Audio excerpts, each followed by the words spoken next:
bahwa Quran itu bisa mensyafaati, ya. Masyhur sekali bahwa Quran itu bisa apa? Mensyafaati. Bahkan syafaatnya Quran itu bedanya dengan syafaatnya Nabi adalah syafaatul Quran ini menghalau atau menghadang orang biar gak sampai kena azab. Tapi kalau syafaatnya selain Quran itu yang sudah kena azab diambil dari azab itu. Nah, dalu niki kula kepengin matur teng jenengan sedanten karena niki lami sekali saya kaji bahwa malaikat, nggih malaikat sinten mawon itu juga kena konstitusi aturan fikih. Jadi kalau kita sebagai manusia wajib menghormati orang hafal Quran, enggak boleh nyadui wong hafal Quran, enggak boleh ngidoni wong hafal Quran.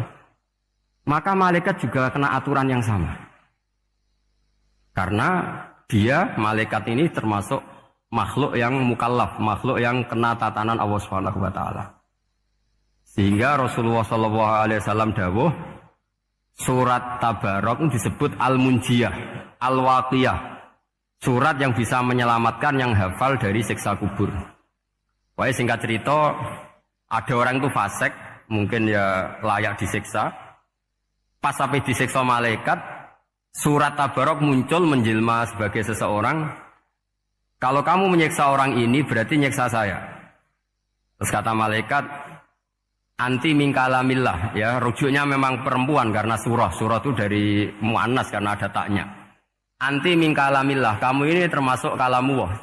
Wa ana akrahu musa'ataki, tentu aku enggak berani menyiksa kamu. Ya terus berdebat kata malaikat, ini orang enggak benar, ini orang fasik, saya harus mukuli dia. Kata surat Tabarok, sak fasik-fasiknya aku iku ning atine. Kena nyiksa dekne nyiksa aku. Wahnya debat karena enggak ada mahkamah konstitusi.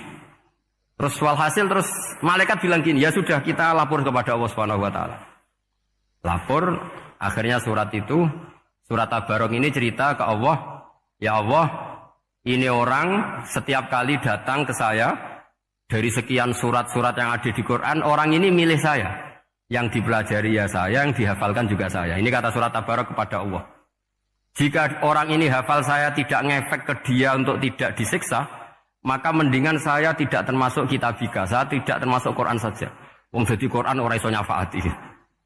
Terus kata Allah, lho kowe kok emosi kata Allah. Ya harus emosi dong Gusti. Masa wis dadi Quran kok gak iso nyafaati sing apal. Terus kata Allah, wis pek aman. Makanya terus banyak orang ngapalkan surat Tabarok. Ya ini sekaligus ijazah nih. Untuk meradam kemarahan malaikat niku apal surat Tabarok. Syukur-syukur apal 114 surat. Oh niku malaikat sinten mawon pun kena nih. Cukup apal Tabarok. Sehingga adatnya orang-orang Jawa selain apal Yasin itu apal Tabarok. Nah saya itu lama sekali mempelajari bab ini. Ternyata di antara pokoknya itu satu, karena malaikat itu kena aturan fikih. Nggih imut nggih, malaikat itu juga kena aturan fikih. Jika orang hafal Quran itu haram disadui, kita haram menghinakan, maka malaikat juga kena aturan tidak boleh menghinakan orang yang hafal Quran. Dan alhamdulillah di banyak surahul hadis, hafal Quran itu maknanya tidak harus hafal semuanya. Orang boleh hanya hafal Tabarok, boleh hanya hafal Waqiah. Itu kalau kamu hafal betul, surat ini juga bisa berdiri sendiri mensyafaati Anda. Kayak ini surat Tabarok, beliau matur kepada Allah Subhanahu wa taala. Redaksinya gini, inna fulanan amida ilayya min baini kitabika fata'allamani wa ta'alani. Jadi dari sekian surat yang ada di Quran, orang ini selalu milih saya ya Allah. Jadi gampangannya surat Tabarok, wong saya diprioritaskan orang ini kok saya dingin-dingin saja ketika mau jenengan siksa, ini enggak fair. Apa gunanya saya sebagai kalamullah, sebagai kalamuka ya Allah, kemudian enggak ngefek kepada orang ini. Akhirnya walhasil sama Allah surat Tabarok diberi hak syafaat. Makanya akhirnya semua ulama ijma yang bisa mensyafaati itu adalah satu Quran, dua Rasulullah Shallallahu Alaihi Wasallam, ketiga orang-orang soleh dan seterusnya. Tapi yang penting dari ngaji ini adalah bahwa malaikat itu kena konstitusi. Makanya saya punya ijazah untuk jenengan. Malaikat itu bisa diteror, sama tenang saja. Malaikat itu bisa diteror, bisa dibully. Masyhur itu di cerita Nurul Dhulam, itu karangannya Syekh Nawawi. Sayyidina Ali Sayyidina Ali ya mbahnya Habib Ali ini, Sayyidina Ali bin Abi Thalib. Ya jadi Rasulullah kita tahu punya menantu yang top alim alamah namanya Sayyidina Ali. Sayyidina Ali ku yang menuso. Jadi dia ku iseng kepengen roh Umar ku wedi. Mergo mangkel. Wong kok ning donya anggere wong tau disentak iku kepengen roh Umar disentak. Wong sak urip-uripe nyentak. Wong. Walhasil Sayyidina Ali ketika Umar wafat, beliau berdoa, ya Allah saya beri kasaf. Supaya ngerti Umar sing mletene ngono anggere wong disentaki wani gak nyentak mungkar nakir. Itu tok tujuannya. Nah, karena Sayyidina Ali itu orang yang luar biasa, walhasil dituruti mbek pangeran kasaf. Wasaf melihat mungkar nakir datang itu matanya kalkidril wali kayak apa panci sing mengangai. Oh seru. Umar baru bangun dari kubur.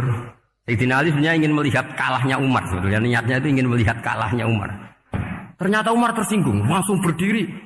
Hei malaikat, kamu itu harus punya akhlak. Kamu tahu saya siapa? Saya ini temannya kekasihnya Allah. Yang diandalkan temannya, bukan dia. Jadi boleh lah, neror malaikat itu boleh. Kamu tahu saya ini siapa? Saya ini temannya kekasihnya Tuhan, kekasihnya Allah. Ya ke sopo, kancane Nabi Muhammad. Itu panik mungkar nakir. Panik terus matur Allah, ya Allah ini ada orang yang saya teror malah saya diteror. Siapa dia? Umar, temannya kekasihmu. Kata Allah, yo kowe yo sing di akhlak sithik mosok ambek kancane Nabi gitu. Semenjak itu terus sopan ya Pak mungkar nakir. Tapi Sayyidina Ali gagal ngelihat Umar kalah. Padahal cita-citanya kepen Umar sekali-kali kalah. Jadi ada sekian cara untuk apa ya, kalau dibahasakan untuk meredam malaikat. Masyhur ada ulama alim alamah pekerjaannya mengajar tauhid. Ngajar tauhid lah, mungkin tauhid primbon sampai tauhid apa. Ketika meninggal sama malaikat masih ditanya marbuka, manabuka dan seterusnya. Imam Malik datang, "Hei malaikat, ini guru tauhid, saurip-uripe mulang tauhid. Kowe ora tau mulang kok takok sing tukang mulang. Sing sopan." Ya sudah enggak usah tanya. Jadi cerita seperti ini mungkin orang lain boleh nggak percaya, tapi itu mudawwan, dibukukan di beberapa kitab, dan saya percaya itu karena secara umum kaidahnya adalah ala inna auliya Allahi la khaufun alaihim wa lahum yahzan. Tetap lahumul busyra fil hayatid dunya fil akhirah. Hanya kalau wali itu ngalami ketakutan ketemu mungkar nakir, berarti dia tidak punya busyra fil akhirah. Padahal para wali ini dijamin punya busyra, mendapatkan gembira di dunia, juga mendapatkan gembira di akhirat. Artinya kalau para wali ngalami ditanya mungkar nakir terus takut, apa mana bayangno kepuyah-puyah, wah itu lahumul busyra. Jadi makanya zaman nanti kalau ditanya mungkar nakir, marbuka, saya guru tauhid. Ngajar di Qudsiyah kelas 6. Nah, harus jelas. Saya kalau ditanya juga gitu, saya guru Minhajul Abidin, ngajar di Habib Ali. Minhajul Thalibin, harus jelas. Kalau Pak Najib lebih gampang, ketua menoro. Lebih gampang lagi. Enggak apa-apa. Kalau karena malaikat itu ternyata mukallaf. Mukallaf itu kena aturan hukum. Enggak boleh dia selonang-selonong. Kena aturan hukum. Makanya fa inna Allah ta'ala la yu'adzibu qalban wa al-Qur'an. Allah tidak akan menyiksa hati yang ada di Quran. Kalau orang hafal Quran sampai mati, artinya dia membawa Quran. Dan artinya apa? Malaikat kena aturan tidak boleh melecehkan orang yang membawa Al-Quran. Sehingga surat Tabarak gak terima. Ini orang ini hafal saya. Kalau kamu mukulin dia, kena saya. Tapi ini orang fasik. Tapi saya di situ. Kalau mukulin dia, kena saya. Akhirnya kompromi, terus konsultasi bi Allah. Akhirnya dibenarkan surat Tabarak. Ya, terus ini sudah clear ya, lolos ya. Mungkar nakir lolos. Baru kayak surat apa? Tabarak. Mungkin-mungkin buatan dites malih. Nak dites malih, dredek, keliru, ribet. Tapi saya percaya itu, ya. Saya tidak bisa membayangkan ya, ketika Quran disifati Rasulullah SAW bahwa Quran itu syafa', memberi syafaat, kemudian itu tidak ngefek. Saya itu keberatan sekali. Begitu juga apalagi ya, misalnya Rasulullah disifati akrobin nas, ahabbin nas ilallah, kemudian tidak ngefek bisa memberi syafaat, itu tidak fair. Pasti orang-orang dekatnya Allah ini bisa memberi apa? Syafaat. Karena status kedekatannya Rasulullah SAW diantaranya adalah hak memberi apa? Syafaat. Karena malaikat yang semuanya itu kena konstitusi. Saya punya kitab sarahnya Bukhari banyak saya punya. Itu diantaranya riwayat dari Ahlul Bait dari Sayyid Ali Zainal Abidin Anil Husain an Abihi an Rasulillah sallallahu alaihi wasallam. Itu riwayatnya adalah ketika nanti di mahsyar itu ya tidak usah kamu bayangkan ya karena ini bila kaifin walan hisorin. Itu Nabi diantara Jibril dan Allah. Kemudian tentu yang akan masuk surga itu orang-orang yang sudah jelas surganya kayak para nabi, para wali, para habaib, para orang-orang pilihan itu jelas surganya. Tapi apa yang terjadi? Allah itu ya tentu Allah zat yang maha tahu, sudah sangat tahu. Itu Nabi usulnya itu hanya satu. Ai Rabbi, saya masih hafal teksnya. Memang tak hafalkan karena ini tak pakai senjata untuk ketemu para malaikat. Bukan ya Rabbi, kalimatnya ai Rabbi. Ai Rabbi ibaduka abaduka fi atrofil ardi. Lho Gusti yang nyembah jenengan bukan hanya orang Kudus tok, bukan orang Menara tok, bukan madrasah-madrasah elit tok, bukan sekolah-sekolah Anggulun tok. Banyak orang yang di tengah hutan juga nyembah jenengan, banyak orang yang kerja di Korea juga nyembah jenengan, banyak orang dengan segala kemiskinannya juga nyembah jenengan. Tidak hanya orang-orang mainstream ini yang nyembah jenengan. Akhirnya Allah ini terus nyari orang-orang yang enggak jelas alamatnya, enggak jelas statusnya. Tapi di hatinya hanya masih nyembah Allah Subhanahu wa taala. Ini termasuk berkah dari rahmatnya Rasulullah sallallahu alaihi wasallam. Jadi nanti yang jelas ya tentu akan dapat surga karena posisinya jelas. Yang enggak jelas diusulkan sama Rasulullah, ai Rabbi ibaduka abaduka fi atrofil ardi. Itu luar biasa. Saya pernah ke Korea itu haru karena di sana ya ada yasinan, ada dibaan. Padahal kerja di negara ateis. Itu kalau mereka sholat, itu nyuri-nyuri waktu makan sholatnya itu di kamar mandi. Ya jangan bayangkan kamar mandinya kayak di sini yang sempit juga. Kamar mandi di kota-kota itu kan mungkin lebih bagus dibanding kamar tidur jenengan. Kayak di hotel-hotel itu kan kalau santri so ngantuk. Saking mewahnya, jadi bisa kadang ada yang tanya, mosok Gus kamar mandi nek gue sholat mau cuilik. Iwak kamar mandimu ini kamar mandi. Ya sering do tanya saya itu sholatnya sah apa enggak sah? Semuanya gitu tak jawab sah terus. Dan itu yang nanti diusulkan Rasulullah Shallallahu Alaihi Wasallam, ay Rabbi ibaduka abaduka fi atrofil ardi. Di luar orang-orang yang mainstream itu ya Allah, banyak orang yang menyembah jenengan. Saya tuh pernah nangis ketika di Bandara Jakarta ketemu orang wireng, serai melarat, jelas melarat, wireng wis. Niku ketemu saya cium tangan, Gus saya ini itu habis dari Selandia Baru, kerjanya dia itu ikut mancing gitu, mancing ikan tuna di Selandia. Kalau saya di tengah laut itu sampai 2 bulan. Hiburan saya itu hanya ngaji jenengan lewat YouTube. Coba orang di tengah laut ngaji. Wah, itu seneng pojok bumi. Jadi ini umat Rasulullah Shallallahu Alaihi Wasallam. Makanya kalau suwon jenengan yakin saja terhadap syafaatnya Quran, karena semua malaikat itu kena aturan.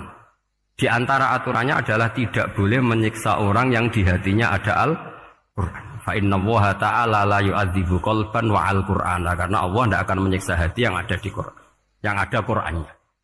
Jika memiliki jelas gini riwayat saking Ibnu Katsir, sebagai pulau percaya. Apalagi ini didawuhkan Rasulullah SAW bahwa surat Tabarok adalah disebut munjiyah, penyelamat, juga disebut wakiyah, penjaga. Lalu biasanya orang-orang yang nggak percaya syafaat itu pertanyaannya adalah, kan manusia itu wa alaysa lil insani illa ma sa'a, manusia itu hanya bisa membawa bekal apa yang pernah dilakukan. Itu dijawab oleh ulama-ulama kita ahli sunnah wal jamaah. Entah perlu ditambahi Nahdliyah apa tidak tahu saya.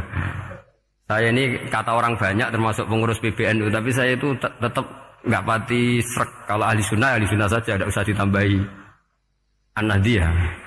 Karena nanti malah tidak global ini, ahli sunnah kok lokal ini jadi ribet.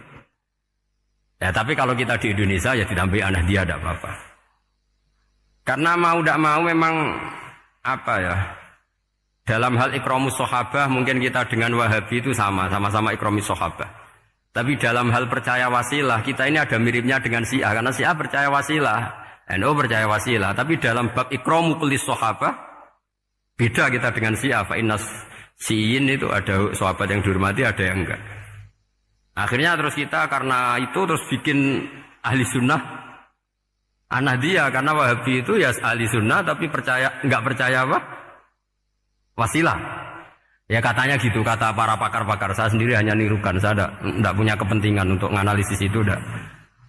Karena pertanyaan di kuburan itu ya gampang, nanti marbuka, manabiuka itu gampang lah. Tapi ada KNU juga, ada nanti Gus pertanyaannya, wama jamiyatuka. Waduh ribet itu, lama-lama wama hizbuka, partai kamu apa? Ribet kan kalau semua orang kreasi nambahin, malah ribet kan. Tapi lewat ngaji ini saya pastikan bahwa surat Tabarok itu luar biasa. Terus saya teruskan. Wa qad rawat Tabrani wal Hafidz Adhiya al-Muqaddasi min tariqi Salam bin Sadruse qala Rasulullah sallallahu alaihi wasallam suratun fil Qur'ani khosomat an sahibiha hatta adkhalathul jannah. Jadi ada surat di Quran yang mati-matian membela yang hafal sampai surat itu memasukkan orang itu ke surga, yaitu tabarakalladzi biyadihil mulk. Ini yang Ani bin Abbas yang qala daraba ba'du ashabin Nabi sallallahu alaihi wasallam khifa'ahu ala qabrin wa wala yahsibu annahu qabrun. Fa idzan qabru insanin yaqra'u suratal mulki hatta khatamaha. Fa atan Nabiyya sallallahu alaihi wasallam faqala hiyal mani'ah hiyal munjiyah tunjihi min adzabil qabri. Jadi ada sahabatnya Nabi karena kemalaman dia bikin tenda di kuburan. Dia agak ngira kalau itu kuburan. Ternyata di situ ada orang Sohibul Qabri ini baca surat Tabarok. Baca surat Tabarok. Kemudian peristiwa itu dilaporkan ke Rasulullah. Jawabnya Nabi apa? Memang surat Tabarok itu al-mani'ah, yang bisa menghalau atau menolak azab. Ziyal munjiyah, memang surat Tabarok itu menyelamatkan tunjihi min adzabil qabri, akan menyelamatkan orang itu dari siksa kubur. Ikut ke sekolah. Wa qala Tabrani haddatsana Muhammad bin Hasan. Saat terus qala Rasulullah sallallahu alaihi wasallam lawadittu annaha fi qalbi kulli insanin min ummati. Karena keramatnya surat Tabarok seperti itu, kata Nabi lawadittu pakai lam taukid. Yakti seneng ingsun annaha di surah yaitu Tabarok fi qalbi kulli insanin min ummati. Karena keramatnya surat Tabarok seperti itu, saya suka kalau semua umat saya itu hafal itu. Nah, alhamdulillah barokahnya didikan para kiai, para guru. Hampir semua kita ini hafal surat Tabarok. Daripada yang kampanye harus hafal Quran semua, ya sudahlah, ini al-maisur la yasqutubil ma'sur atau ma la yudraku kulluh la yudraku kulluh. Jadi saya itu punya santri orang Sulawesi. Itu dulu guru gitar. Santri di Jogja, dia dulu sekolah kesenian di Jogja terus jadi guru gitar. Saya ini kan kiai fikih. Saya madzhabnya sama dengan Pak Najib, termasuk ngaramkan gitar saya ini. Mau tak haramkan kok ora gelem ngaji malah ribet, tak halal nang gitar kok tak halal. Wis meneng ae. Semeneng ae. Saya niru Mbah Mun nek ono jawabane semeneng gak. Ya takok kadang, Gus, main gitar hukumnya piye? Kurang pegawean tak jawab. Halal tak haram, Gus? Kurang pegawean sejelas. Halal haram tak kok ribet. Tapi yang unik dari itu apa? Tiap tahun Beb itu datang ke saya setor surat Tabarok. Kadang ya setor 5 ayat, 20 ayat, sampai khatam. Naik pesawat dari Sulawesi. Gara-gara ngaji saya, sudahlah Gus, sementing aman. Jadi, aku ning donya wis main gitar, saya enakku, nak gak apal Tabarok bahaya. Gitu. Dia ngapalkan, apal betul. Sekarang kemarin setornya khatam. Ya hanya untuk ngelawan malaikat saja, itu untuk ngelawan malaikat itu. Saya kok tertarik gitu. Nah yang repot saya, Beb, saya kiainya ngajarkan itu tapi lupa ngajarkan haramnya yang gitu-gitu. Wah ya ribet ya, sudahlah nanti biar diurusi Allah Subhanahu wa ta'ala. Sudah itu sudah. Karena jadi kiai itu repot. Saya pernah Beb, tanggal 1 Syawal itu punya teman zaman di Sarang. Wong wis wireng kriting soer wis wireng kriting. Jarang ke saya tanggal 1 Syawal kecuali pas itu. Ternyata datang tuh karena teman saya, semakan senior saya, mau teko mau ngijazah saya. Gus, kowe nak dadi kiai sing hati-hati. Ojo geman dalil sing kira iso nglakoni. Ono apa? Dia itu datang ke saya berarti tanggal 2 ya, tanggal 2 sore. Dia itu pas Idul Fitri itu pidato. Man shoma Ramadan wa atba'ahu sitan bin Syawal fa ka'annama shomat dahrakullah. Itu orang lugu-lugu poso. Bareng tanggal loro-loro pas wandekne rokokan. Wong lugu-lugu, wah rugi bah aku poso jebule jenengan ra kena dinut. Jadi semuanya yang poso 6 hari itu ngikuti kiai itu. Ternyata pas disowani pas rokokan, rugi bah aku anut jenengan. Tak nut-nut poso jebule jenengan gak poso. Aku yang meneng ngene, lha opo pe dalil ngono barang ngono lha opo ora iso nglakoni. Makanya ini hati-hati para kiai, nek dalil sing ora iso nglakoni ra usah. Nak khutbah id ora usah cerita poso 6 hari, kok malah diciri orang. Ya cerita wae wong nak berposo dosane di sepuro insyaallah, pokoke yang gampang-gampang saja. Nak dolan ning gone wong awan-awan dosa ganggu. Nak ra dolan sombong kegelem silaturahim. Wae ngomong yang umum-umum saja. Jangan dalil poso 6 apa? Hari itu sekali ada yang anut ternyata kamu ndak bisa, wah itu repot. Ya jadi saya berharap sekali keyakinan guru-guru kita bahwa Al-Quran mensyafaati itu kita terima. Kita terima an ilmin wa an bayinatin wa an hujatin. Kita bukan sekedar terima karena itu dawai guru enggak, tapi satu bayina. Yaitu logikanya adalah malaikat itu mukallaf. Mukallaf itu kena aturan hukum. Jika manusia kena aturan hukum harus menghormati orang hafal Quran, maka malaikat juga kena aturan yang sama. Yaitu harus menghormati yang hafal Quran. Jadi boleh kamu nanti ketemu malaikat mungkar nakir, sertifikat Iqra khatam, qiraati khatam. Syahadah saya hafid terbaik. Ya supaya dia enggak sembarangan nyiksa kita. Wah aku yakin mesti gak wani, yakin. Jajal sebenarnya. Tapi sampean matur, ojo tes to. Karena sekali dites bulet tuh ini. Ya jadi ini jelas ya, dawuh Nabi ketika cerita keramatnya surat Tabarok, dawuh Nabi lawaditu annaha fi qalbi kulli insanin min ummati. Wa qad rawa hadzal hadits Abd bin Humaid fi musnadihi bi absato min hadza. Faqala ada yang cerita lebih detail di riwayat itu fa innaha al-munjiyah wal mujadilah tujadilu autokhasimu yaumal qiyamah inda rabbiha liqairiha. Nah ini lebih gampang lagi. Surat Tabarok itu mati-matian bela yang baca. Semoga riwayat ini yang benar, bukan li hafidhiha tapi li qari'iha. Sama milih riwayat yang hafal apa yang baca? Baca apa hafal? Baca apa hafal? Korupsi kabeh. Jadi ada riwayat itu tujadilu autu khasimu yaumal qiyamah inda rabbiha li qari'iha. Bagi yang baca tidak harus hafal. Watat lubulahu ayun jiahu min adzabin nar wa yun jia biha utawayan sahibaha min adzabil qabri. Jadi surat ini akan mati-matian bela yang membaca. Tadi kan riwayatnya hafal, jadi saya terjemah hafal terus. Akhir-akhir kok ada diskon cukup baca ya, ini tak ganti karena ini demi jenengan tak cari riwayat paling gampang. Sebetulnya ini enggak etis, kayak ilmu pesanan. Ya, tapi ya sudah, memang ada riwayat apa? Liqoriha.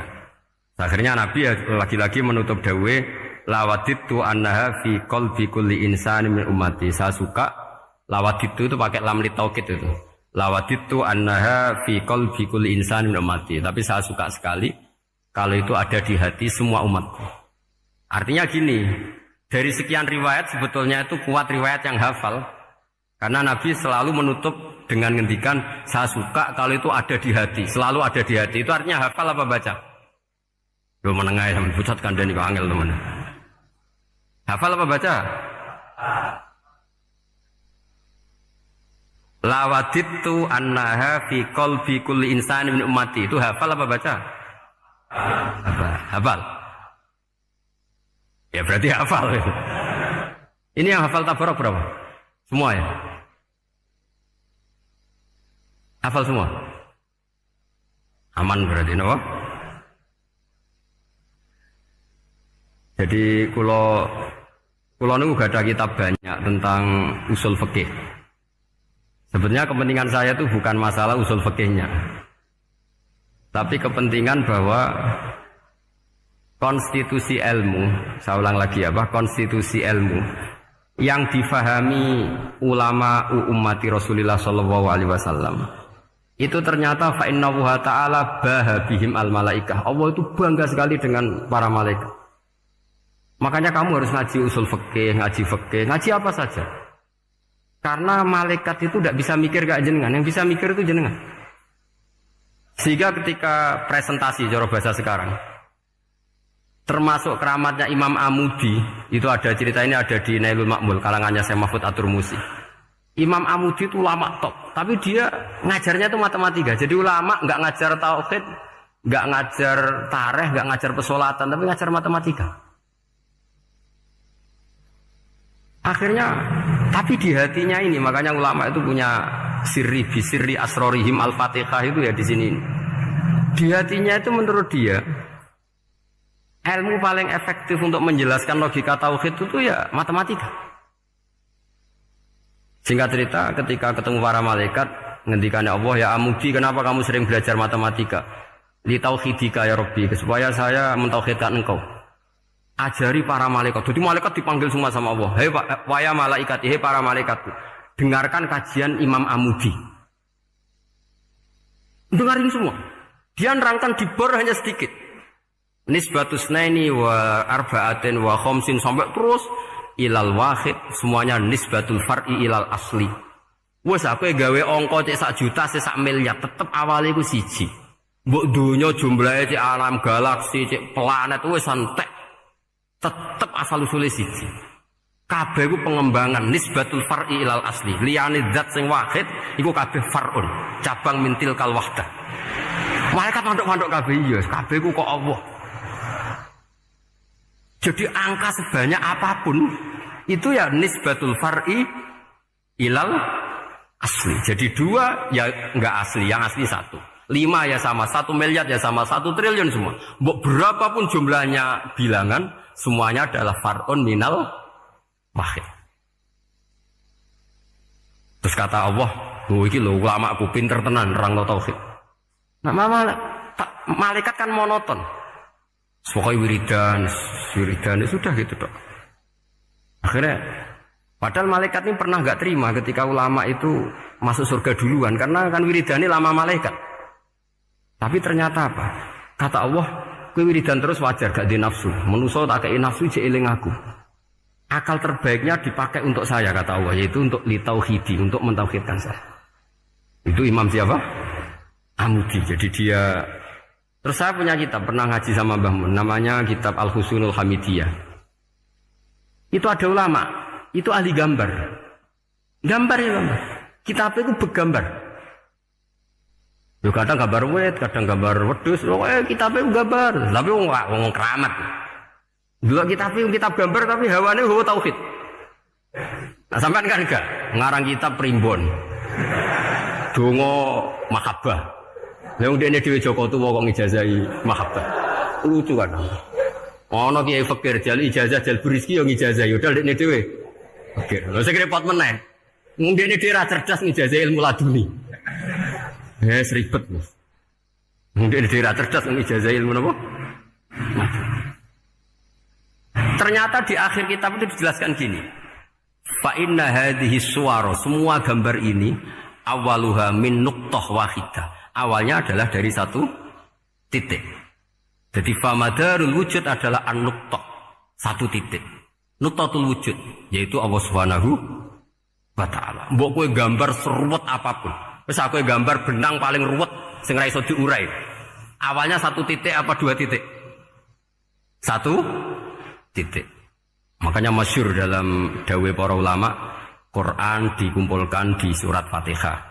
Surat Fatihah dikumpulkan di Bismillah. Bismillah dikumpulkan di titiknya ba. Nah titik ba ini disebut bi kana makana wa bi yakunu mayakun. Karena lewat titik bi ini karena saya yang ada menjadi ada, dan karena saya yang mau ada akan menjadi ada. Makanya semuanya itu kembali ke 1 titik, nuqtatul wujud. Kayak apa ulama dulu? Jadi mau bismillah itu gak main-main kan. Bismillah itu eling bae. Ba ini nuqtatul wujud, bahwa kita benar-benar bertauhid. Mbok kayak apa buletnya gambar, mbok kayak apa ruwetnya, tetap dimulai dari 1 titik. Mbok kayak apa jumlah angka-angka itu, dimulai angka 1. Nah, sampean saya harapkan nanti kalau ketemu Allah, itu Allah bangga dengan sampean kon mulang tauhid ning malaikat. Orang ning TPQ kon mulang malaikat. Itu cita-cita terbesar saya, kepengen mulang malaikat. Mulang sampean wis bosen yakin, aku pengen wah keren, mulang. Maksudnya aja malaikat kok Jibril, Mikail itu malaikat elit. Sing awam-awam lha sing mboten. Mboten kalau malaikat ini papan atas niku mun alim banget. Saya kenapa ngomong demikian? Saya ini punya tafsir namanya tafsir Al-Qurtubi. Itu Imam Qurtubi termasuk tak anggap mufassir hebat. Beliau ketika ngendikan wa idz qala rabbuka lil malaikati, terus walhasil malaikat itu terus protes ataj'alu fiha may yufsidu fiha wa yasfikud dima. Itu kan ada pertanyaan di tafsir itu. Bagaimana mungkin malaikat itu protes kepada Allah padahal malaikat itu terkenal loyal sama Allah, enggak pernah intervensi, enggak pernah gugat. Kenapa ini kok ada cerita malaikat kok gugat ataj'alu? Jadi Imam Qurtubi, hum awamul malaikah, itu awamnya malaikat. Bukan yang kayak Jibril, Mikail. Itu malaikat-malaikat yang enggak ada namanya, awam. Jadi jangan bayangkan yang protes itu kayak malaikat Jibril. Jadi harus dibedakan. Nah saya ya tentu kalau ngajar malaikat ya milih yang ini, yang enggak jelas namanya ini sudah. Kalau Jibril ya enggak mungkin diulang, terus sing nggawa wahyu. Apa alam Quran itu sepiro? Aku sing nggawa Quran ribet kan malah. Lah nek Israil mbok ulang tersinggung dipletet lah tuntas malah ribet. Mikael mbok ulang tersinggung kira di donasi bagian duit dan bagian rezeki. Ribet. Wis mulang malaikat sing awam. Saya itu termasuk hilang iskal saya, janggal saya karena tafsir Qurtubi. Dulu saya itu iskal. Mau malaikat kok ngevaluasi kebijakan Allah itu artinya kan gini. Ya Allah, engkau mengangkat Adam sebagai khalifah. Padahal potensi Adam itu adalah ifsad. Ya, atas alufia mayufsidu fiha wasfikud dima.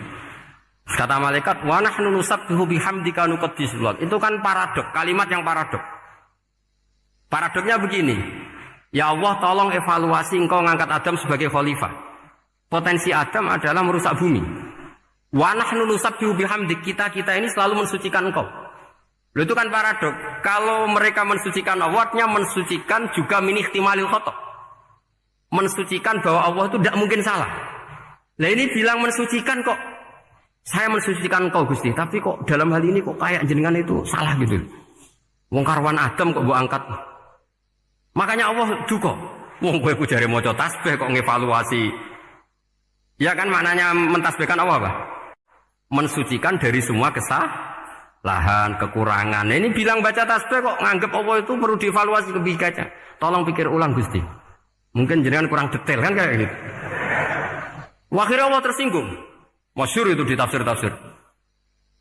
Meskipun tafsir itu sebagian Israiliyat, yang keterusan itu rodok Israiliyat. Tapi cara kula rodok setuju, Israiliyat yang rodok gitu. Itu kan masyhur itu. Akhirnya, lah apa alasannya Adam kok salah? Bani Adam tentu akhirnya Adam ini kemudian berganti ke Bani Adam. Dan itu jadi perdebatan ahli tafsir. Apakah domir itu harus kembali ke asal? Apa boleh ke pengembangannya? Misalnya Adam itu kan di situ disebut ataj'alu fiha may yufsidu fiha wasfikud dima. Padahal Adam yang nabi ini enggak pernah yusfikud dima. Enggak pernah yufsid fil ardi, juga enggak pernah wasfikud dima. Ya, saya ulang lagi, Adam yang nabi itu kan enggak pernah ngalami ataj'alu fiha may yufsidu fiha wasfikud dima. Berarti Adam ini nanti yang nakal, yang sampai senang berteman darah itu Adamnya apa anaknya? Anaknya kan?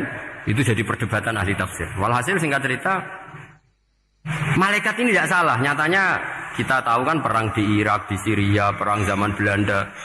Bani Adam itu senang safkud dima. Tapi ternyata malaikat ini ditegur sama Allah. Yusbiya manusia itu salah itu di nafsu. Gue bener mergo ora tak kei nafsu. Masyhur terus dicerita Israiliyat itu ada malaikat, dia jajal Gusti. Jajal tenan dikai nafsu, medun ketemu wong adus langsung merkosa. Gaweanan sih, ora kenalan sih. Terus dari Allah, wah lumayan menusa ana mukadimah iku ora-uran ae. Walhasil terus malaikatnya ape terbang enggak bisa. Ini kata cerita Israiliyat, kamu harus menentang cerita ini. Tapi saya setuju. Singkat cerita, pertanyaannya adalah, mungkinkah malaikat melakukan kesalahan? Padahal termasuk salah adalah protes kepada Allah Subhanahu. Nah, tadi dijawab oleh Imam Qurtubi, hum awamul malaikah. Itu awamul malaikah. Jadi kita harus membedakan malaikat yang papan atas, yang ashos. Kalau dalam tafsir modern disebut malaikat sing ashos, kayak Jibril, Mikail. Ada malaikat awam. Nah, yang awam ini ya biasa, yang bilang qalu ataj'alu fiha ma yufsidu fiha wa yasfikut wa nahnu nusabbihu bihamdika nuqaddisu lak. Itu kan paradok. Paradoknya ya Allah, engkau mengangkat Adam jadi khalifah itu kayaknya salah. Harusnya kan ngangkat kita, karena kita ini yang selalu mensucikan engkau. Loh, mensucikan Allah, kok nganggep Allah mungkin salah dalam bikin keputusan. Makanya hati-hati kalau baca tasbih. Kalau baca tasbih, kalau Allah Maha Suci, ya sudah suci dari segala kesalahan, kekurangan. Jika wiridannya Rasulullah yang diajarkan kita, subhanallah bihamdi adada khalqi wa ridha nafsi wa zinata arsy midada kalimati. Jangan subhanallah pakai versi kamu. Allah Maha Suci. Ternyata kamu punya khayalan tentang Allah. Nah, kalau khayalan kamu salah, berarti mendudukkan Allah tidak sesuai sifatnya Allah. Makanya ahli tauhid terus punya satu pakem ilmu yang namanya ma khatara bi balika fa wa bi khilafi dzalik. Apa yang ada di hatimu bahwa Allah seperti ini, hakikatnya Allah tidak akan seperti itu, karena Allah mukhalafatul bil hadis. Karena ini masalah-masalah sensitif. Nah, dan itu yang salah, saya ulang lagi, awamul malaikah. Kata Imam Qurtubi siapa? Awamul malaikah. Ya saya teruskan. Jadi kalau suwon seperti keinginannya Rasulullah SAW. Terus niki terakhir, anna Rasulullah SAW kana layana hatta yaqra alif lam mim tanzil wa tabarakalladzi biyadil mulku wa qala las antawuf yufaddilani kulla suratin fil Qur'an bisab'ina hasanatan. Jadi di antara kelebihannya surat Tabarok adalah mengungguli umumnya surat dengan kelas 70 kali derajat. Jadi keunggulannya surat Tabarok itu bisab'ina darajah di bawah surat-surat yang lain. Sudah, ini surat Tabarok agak panjang. Tapi alhamdulillah dari semua itu surat Tabarok itu kalah bi qul huwallahu ahad. Jadi ini nikmat terbesar kita. Karena nggak perlu Tabarok, saiki porsi ini diturunkan jadi apa? Kulhu. Makanya banyak tarawih main apa? Kulhu. Itu bukan kecari cepet, itu dalile musalsal ila Rasulillah sallallahu alaihi wasallam. Jadi ada sahabat itu kalau ngimami main kulhu. Di Indonesia masih mendingan kulhunya rakaat kedua ya. Itu enggak, sahabat ini rakaat pertama ya kulhu, kedua ya kulhu. Masih mendingan di Indonesia dipakai selingan rakaat kedua. Singkat cerita, sahabat yang makmum ini lama-lama mangkel, matur, ya Rasulullah, ini orang yang kau pasrai jadi imam itu sering main kulhu. Akhirnya Nabi memanggil, ya fulan, kenapa kamu suka baca kulhu? Li'annaha sifatur rahman, karena dalam surat kulhu itu semuanya menerangkan sifatnya Allah Ta'ala. Maka saya suka itu. Nabi saat itu juga dapat wahyu, ya Muhammad, kasih tahu orang itu, ini uhibbu, saya suka dia karena dia suka kulhu. Oh, itu aja hafalkan itu. Jadi itu riwayat yang lebih menggembirakan itu. Jadi tidak usah Tabarok, cukup apa? Kulhu. Dan itu lebih mutawatir. Makanya kalau legenda dunia kiai itu kan, ini ada cucunya, ada cucunya Sayyidina Ali. Tuh, siapa yang bisa khatam Quran sekian menit? Yang menang Sayyidina Ali ya, karena baca kulhu sampai 3 kali. Yang dianggap takdilul Quran, sudah sama dengan baca Quran. Jadi ini ijazah terakhir, ini jadi porsinya tambah turun. Saya itu suka. Saya itu punya banyak penggemar lah di Jogja, di Jakarta. Memang agama ini harus mudah. Saya itu kalau baca kulhu itu sampai nangis. Nangis saya bukan karena faham atau haru, itu enggak. Sebaik itu Allah. Masa gara-gara hafal kulhu, main kulhu dicintainya? Ya karena memang Allah itu benar-benar zat yang baik. Makanya saya punya teman itu kurang ajarnya Masya Allah. Kalau